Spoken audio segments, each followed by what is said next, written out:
Alright, that was Soggy Bottom Boys with Man of Constant Sorrow. And we're back. Good morning, Merica. Good morning. We're waking up, Merica. It is Friday, February 15th, 2013, a little bit after 9 a.m.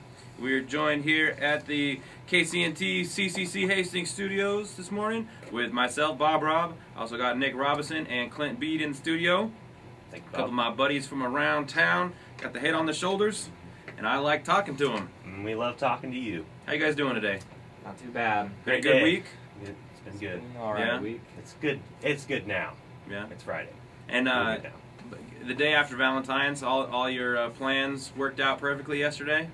Good enough. It was a boring, Okay, so perfectly is a boring big word. evening for me. Yeah. And my girlfriend was at work till 9.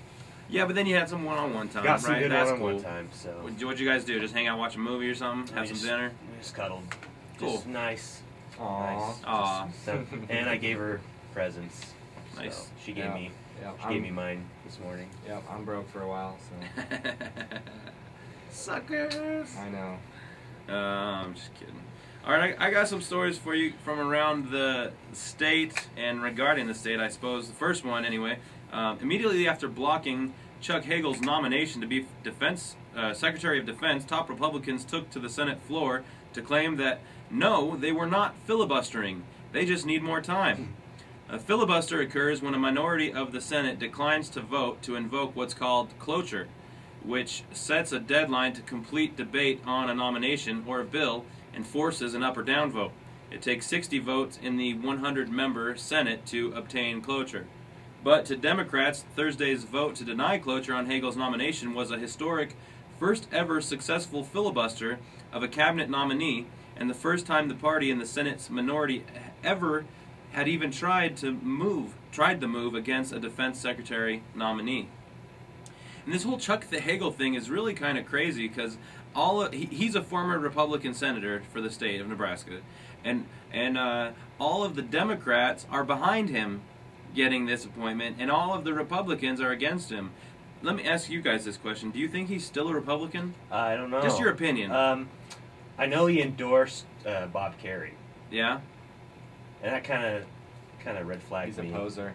You know, Okay. I don't know. He might have a neo-Republican. Yeah, he might have strayed a bit since he's grown. Not to be confused with a neoconservative, right? Right. All right. Yeah, I agree. I think that it's just kind of situations like that show how fake it really is to those players that wear the badges, you know?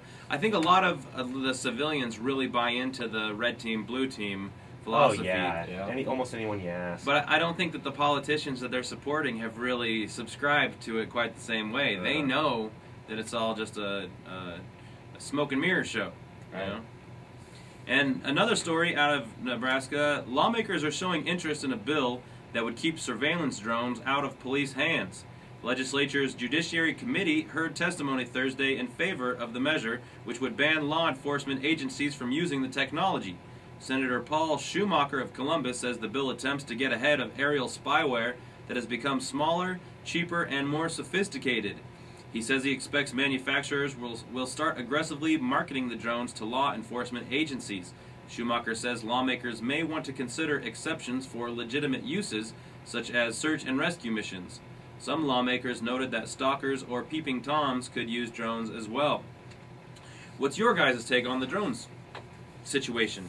There's been, I think, like 11 states now that are saying no to law enforcement having these just to randomly look into people's property and their windows and look over fences, you know? Would they want us looking in their homes and property? Oh, of course not. I guarantee you that there's going to be like huge hoops to jump through as a private civilian to really have these, you know, after a little while. Yeah, this is up to no debate for free individuals that have a libertarian mind. We don't want drones. That's just... And you can understand in the situation of search and rescue missions, you know, but... yeah, of course. But when you're just being a peeping Tom to people all the time, just as if you might suspect they're up to something, but don't have any like pre-crime documented proof. Like, that guy in the crowd looks suspicious, we're going to go harass him because he looks like he might do something. Again, it's that increased police state that we have in this country now. It's getting out of hand. It is out of control. In a related story out of Grand Island, no injuries have been reported after a small plane ran into a terminal at the Central Nebraska Regional Airport in Grand Island. The Independent reports that fire crews were dispatched to the scene just before 3 p.m. Wednesday because fuel was leaking from the single-engine aircraft.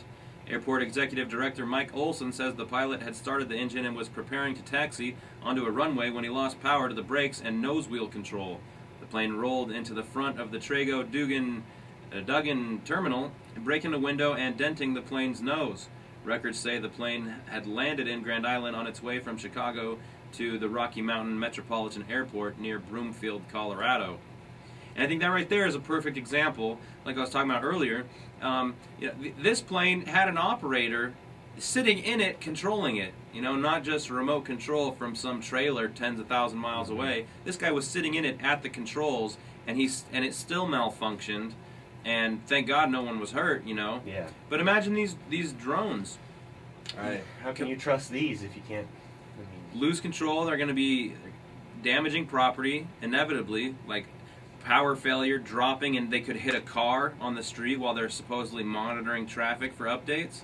Like, it's just excessive. There comes a point where technology is detrimental to society and not helpful anymore. Yeah. Some people would say we've already crossed that point with these smartphones that people spend half their day just looking at their palm of their hand, man, and not people I communicating. can't even have a conversation with without them being on their phone every 10 seconds. It drives me crazy. It's damaging the face-to-face conversation.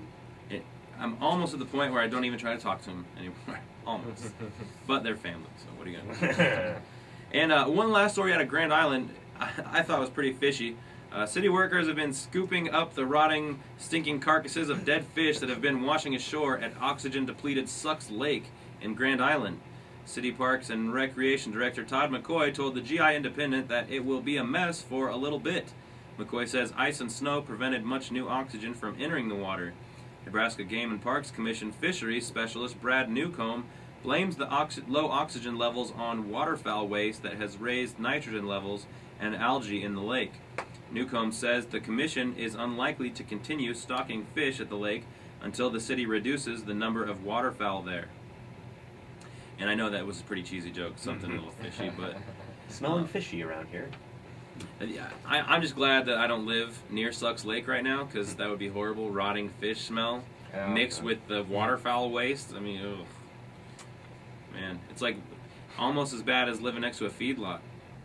Oh yeah, we got a lot of that around here. It drove me crazy when I first moved out here, people saying, that's the smell of money in Nebraska. Yeah. Well, I suppose if you're used to it, it doesn't really bother you. I used to live on a hog farm, and I really didn't notice it after a while. So. Yeah.